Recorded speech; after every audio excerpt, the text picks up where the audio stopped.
ये कहानी है झारखंड के एक छोटे से गांव हरिपुर की। हरिपुर गांव बहुत अमीर नहीं था, लेकिन यहाँ के लोग मेहनती और सीधे साधे थे। सुबह होते ही गांव के लोग अपने अपने काम पर निकल जाते थे। गांव के बीचों बीच एक छोटा सा बाजार लगता था। यही बाजार गांव की जान था। कोई सब्जी बेचता था, कोई चाय, तो कोई नाश्ते का ठेला लगाता था। इस बाजार में रोज एक आदमी अपना ठेला लगाता था। उसका नाम था कैलाश। कैलाश का ठेला दिखने में साधारण था, लेकिन उस पर लगा बोर्ड लोगों का ध्यान खींच लेता था। बोर्ड पर बड़े बड़े अक्षरों में लिखा था 10 रुपये में टेस्टी नूडल्स। जो भी इस बोर्ड को देखता, एक पल के लिए जरूर रुकता।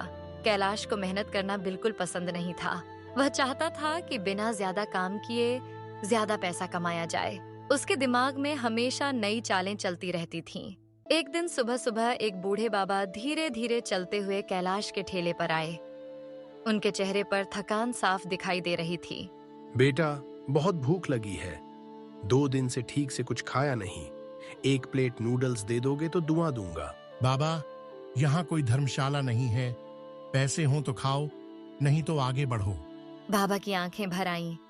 वह बिना कुछ बोले वहां से चले गए। थोड़ी देर बाद 2 युवक कैलाश के ठेले पर रुके।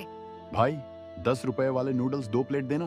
बैठो भाई, अभी बनाकर देता हूँ। कैलाश ने तेजी से नूडल्स बनाए। खुशबू चारों तरफ फैल गई। दोनों युवक मजे से नूडल्स खा लेते हैं। स्वाद तो अच्छा है भाई। नूडल्स खत्म होते ही कैलाश ने हाथ आगे बढ़ाया। चलो 50 रुपए निकालो। क्या बोल रहे हो? बोर्ड पर तो 10 रुपए लिखा है। 10 रुपये के हैं, लेकिन मसाले और स्वाद के 40 रुपये अलग हैं। युवक गुस्सा होते हैं, लेकिन खाना खा चुके थे। मजबूरी में पैसे दे देते हैं। पूरे दिन कैलाश इसी तरह लोगों को फंसाता रहा। किसी से झगड़ा, किसी से बहस, लेकिन पैसे सबने दिए। शाम होते होते उसके पास काफी पैसे इकट्ठा हो गए। यही है असली धंधा। मेहनत बेवकूफ लोग करते हैं। दूर से यह सब देख रहा था एक और आदमी। उसका नाम था रमेश। रमेश गांव में दिहाड़ी मजदूरी करता था। वह दिन भर मेहनत करता, फिर भी बहुत कम पैसा कमा पाता। पैसा कमाने का यह तरीका गलत है, लेकिन सच कब तक छुपा रहेगा? दोपहर का समय था। सूरज सिर के ऊपर आ चुका था। रमेश सुबह से मजदूरी कर रहा था। उसका पेट जोरों से भूख मांग रहा था। जेब में ज्यादा पैसे भी नहीं थे। उसी समय उसकी नजर फिर से कैलाश के ठेले पर पड़ी। वही बड़ा सा बोर्ड, 10 रुपये में टेस्टी नूडल्स। रमेश ने सोचा, 10 रुपये में अगर पेट भर जाए तो बुरा क्या है? रमेश धीरे धीरे ठेले के पास गया। भाई, 1 प्लेट नूडल्स देना। अरे, तुम तो सुबह से देख रहे थे। लो, अभी देता हूँ। कैलाश ने नूडल्स बनाना शुरू किया। तेज आंच, तेज हाथ। 5 मिनट में प्लेट रमेश के सामने थी। रमेश चुपचाप नूडल्स खाने लगा। स्वाद ठीक था, लेकिन मात्रा बहुत कम थी। स्वाद तो है, पर पेट नहीं भरा। रमेश ने जेब से 10 रुपए निकाले। लो भाई, 50 रुपए दो। 50 रुपये? ये क्या तरीका है? 10 रुपए प्लेट का है, बाकी 40 रुपए नूडल्स का। रमेश का गुस्सा बढ़ गया। यह तो खुला धोखा है। पहले क्यों नहीं बताया? बोर्ड पढ़ना नहीं आता क्या? आसपास लोग इकट्ठा हो गए। कोई कैलाश के पक्ष में नहीं था, लेकिन कोई बोल भी नहीं रहा था। रमेश मजबूरी में 50 रुपए दे देता है। रमेश ठेले से हटकर एक पेड़ के नीचे बैठ गया। मेहनत करने वाला ही क्यों लुटता है? क्या ईमानदारी की कोई कीमत नहीं? उसका मन बहुत भारी हो गया। शाम को रमेश घर लौटा। उसकी पत्नी सीता दरवाजे पर खड़ी थी। आज बहुत थके लग रहे हो। थकान से ज्यादा मन दुखी है। रमेश ने पूरा किस्सा सीता को सुनाया। 10 रुपए की प्लेट, 50 रुपए की वसूली और कैलाश की चालाकी। ऐसे लोग ज्यादा दिन नहीं टिकते। लेकिन तब तक वो कितनों को लूट लेंगे। सीता कुछ देर चुप रही, फिर बोली, क्यों ना हम भी कुछ बेचे, लेकिन सच्चाई से। हमारे पास क्या है? मेरे हाथ का खाना। मैं अच्छे आलू पकौड़े बनाती हूँ। रमेश ने गहरी सांस ली। अगर कम भी कमाए, पर किसी का हक न मारे, तो वही सही रास्ता है। सीता ने सिर हिलाया। उसी रात दोनों ने तैयारी शुरू कर दी। सीता देर रात तक पकौड़ों का मसाला तैयार करती रही। रात को सोते समय रमेश ने कहा, पता नहीं कल क्या होगा। होगा अच्छा ही, क्योंकि नीयत साफ है। रमेश बाजार पहुंचा। उसने कैलाश के ठेले से थोड़ी दूरी पर अपना ठेला लगाया। उसने एक सादा सा बोर्ड लगाया, जिस पर लिखा था 10 रुपये में पूरा प्लेट आलू पकौड़े। रमेश ने जोर से आवाज लगाई, आओ भैया, गरम गरम पकौड़े, पूरा प्लेट सिर्फ 10 रुपये में। कुछ लोग रुकते हैं लेकिन शक से देखते हैं। कहीं ये भी बाद में पैसे तो नहीं मांगेगा? आजकल भरोसा किस पर करे? भाई, जितना दिखेगा उतना ही मिलेगा। 10 रुपये मतलब बस 10 रुपये। एक बुजुर्ग आदमी आगे बढ़ता है। बेटा, सच में पूरा प्लेट मिलेगा? हाँ बाबा, खुद देख लीजिए। रमेश ने प्लेट भरकर पकौड़े दिए। बुजुर्ग ने खाया और मुस्कुरा दिया। बेटा, बहुत अच्छा है। एक ग्राहक ने दूसरे को बुलाया, ने तीसरे को। कुछ ही देर में रमेश के ठेले पर भीड़ लग गई। भाई, सच में 10 रुपये ही है, स्वाद भी अच्छा है। दूर खड़ा कैलाश यह सब देख रहा था। उसके ठेले पर कोई नहीं आ रहा था। यह मजदूर मेरा धंधा खा जाएगा। कैलाश बार बार आवाज लगाता, आओ नूडल्स खाओ।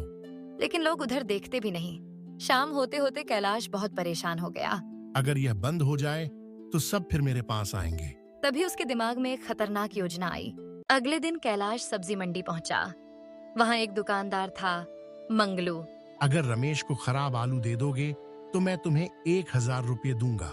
लेकिन ये गलत है। पैसा चाहिए या नहीं? लालच में आकर मंगलू मान जाता है। अगली सुबह रमेश ने वही आलू खरीदे। उसे पता नहीं था कि आलू खराब हैं। सीता ने उन्हीं आलूओं से पकौड़े बना दिए। ग्राहक पकौड़े खाते हैं और अचानक थूक देते हैं। ये तो बदबू कर रहा है, पेट खराब हो जाएगा। रमेश घबरा गया। मैंने तो वही बनाया है जो रोज बनाता हूँ। लोग गुस्से में आ जाते हैं। जैसे ही लोगों ने खराब पकौड़े थूके, रमेश के ठेले के सामने शोर मच गया। ये क्या खिला रहे हो? लोगों की सेहत से खिलवाड़ है। अगर किसी की तबीयत खराब हो गई तो जिम्मेदार कौन होगा? रमेश का चेहरा उतर गया। उसके हाथ कांपने लगे। भाइयों, मेरी नीयत खराब नहीं है, मैं खुद यही खाता हूँ। भीड़ में से किसी ने कहा, आलू कहाँ से लाए हो? चलो उसी दुकानदार से पूछते हैं। सब लोग रमेश को लेकर सब्जी वाले मंगलू की दुकान पर पहुंच गए। भीड़ देखकर मंगलू घबरा गया। उसका चेहरा पीला पड़ गया। क्या तूने सड़े आलू दिए थे? हाँ, लेकिन यह मेरी गलती नहीं है। मंगलू ने सिर झुका लिया और सब कुछ बता दिया। कैलाश ने मुझे पैसे देकर कहा था कि रमेश को खराब आलू दे दूं ताकि उसका ठेला बंद हो जाए। भीड़ सन्न रह गई। अब सबको असली सच समझ में आ गया। गुस्साई भीड़ सीधे कैलाश के ठेले की ओर बढ़ी। कैलाश दूर से ही सब देख रहा था। यही है वो आदमी जिसने साजिश रची। कैलाश घबरा गया। उसकी आवाज कांपने लगी। माफ कर दो, मुझसे बहुत बड़ी गलती हो गई। लालच में अंधा हो गया था। गलती तब होती जब किसी की जान चली जाती। गांव के बुजुर्ग आगे आए। जो आदमी लोगों की सेहत से खेले, उसे यहाँ धंधा करने का हक नहीं। सभी ने एक सुर में फैसला लिया। कैलाश अब इस बाजार में कोई ठेला नहीं लगाएगा। कैलाश ने चुपचाप अपना ठेला छोड़ा। उसकी आंखों में पछतावा था। कोई उसे रोकने नहीं आया। कोई सहानुभूति नहीं दिखी। लालच ने उसे अकेला कर दिया था। दूसरे दिन रमेश फिर बाजार आया। इस बार लोग खुद उसके पास आए। गलती तुम्हारी नहीं थी, हम जानते हैं तुम ईमानदार हो। धन्यवाद भाई, अब और भी सावधानी रखूंगा। रमेश ने एक नया नियम बना लिया। जो मैं खुद नहीं खाऊंगा वह किसी को नहीं खिलाऊंगा। दिन बीतते गए। रमेश का ठेला फिर से चल पड़ा। कमाई ज्यादा नहीं थी, लेकिन मन बहुत शांत था। बच्चे रमेश के ठेले पर आकर कहते, काका, आप कभी धोखा नहीं देते। बेटा, धोखा देने से पैसा बढ़ता है, लेकिन इज्जत खत्म हो जाती है। इस कहानी से हमें यह सीख मिलती है, लालच इंसान को अंधा कर देता है और ईमानदारी इंसान को बड़ा बनाती है। धोखे से कमाया पैसा थोड़े समय का होता है, लेकिन सच्चाई से कमाया हुआ जीवन भर साथ देता है। तो दोस्तों, ये थी 10 रुपए की प्लेट, ईमानदारी और लालच की लड़ाई। अगर आपको यह कहानी पसंद आई हो तो इसे अपने दोस्तों के साथ जरूर साझा करें। और अगर आप चाहते हैं कि अगली कहानी में आपका नाम भी शामिल किया जाए तो कमेंट में अपना एक प्यारा सा नाम लिखना मत भूलिए।